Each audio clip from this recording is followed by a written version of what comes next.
Estados Unidos pagará los vuelos y ofrecerá otro tipo de ayuda a Panamá para expulsar a los migrantes en virtud de un acuerdo firmado este lunes entre los dos países. Según la Casa Blanca, estos esfuerzos para enviar a algunos migrantes de regreso a sus países de origen ayudarán a disuadir la migración irregular hacia la frontera sur de Estados Unidos y dificultarán el enriquecimiento de las redes de contrabando. Con el anuncio esperamos transmitir un mensaje contundente a cualquiera que busque protección o nuevas oportunidades económicas, que utilicen vías legales, ordenadas y seguras, en lugar de poner sus vidas en peligro.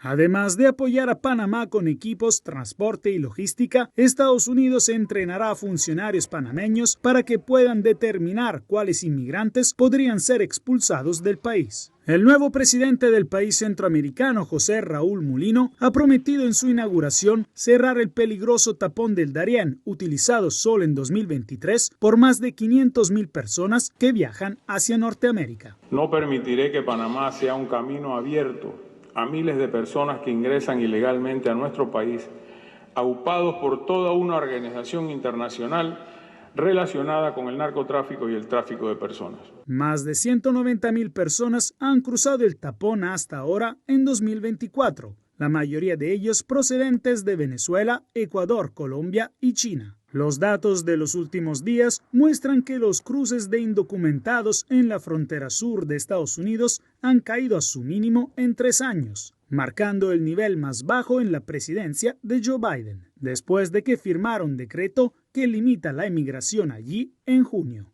Los vuelos de repatriación deberían empezar en las próximas semanas. Sin embargo, la Casa Blanca no especificó cuál será la frecuencia de estos aviones.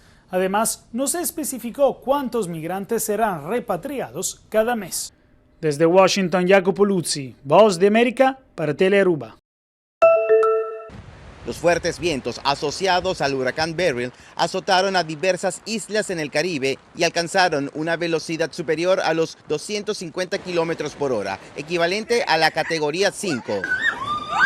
El peligro en las costas es inminente por el fuerte oleaje y la elevación del nivel del mar que puede registrarse según los meteorólogos. En San Vicente y las Granadinas el impacto ha sido contundente. Según el Centro Nacional de Huracanes, se experimentaron vientos catastróficos y marejadas ciclónicas potencialmente mortales. No estoy acostumbrado a este tipo de clima. Esta es en realidad la tormenta más fuerte que hemos tenido en San Vicente en mi vida y espero no tener otra.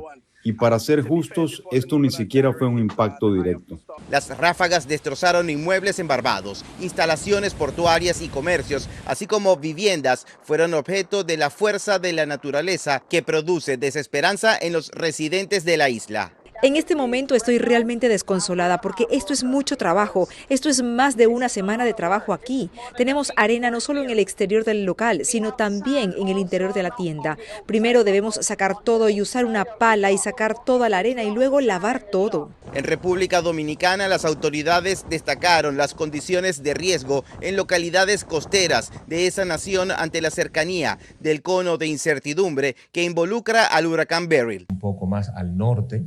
Esto quiere decir que ha aumentado las posibilidades de lluvias, igualmente de que los oleajes sean también más frecuentes y también sintamos esas ráfagas de viento que han estado ocasionándose. Autoridades de San Vicente y las Granadinas afirmaron que 90% de las viviendas en Union Island quedaron destrozadas. Es el reporte, soy José Perralete de La Voz de América, en Miami para Telearuba.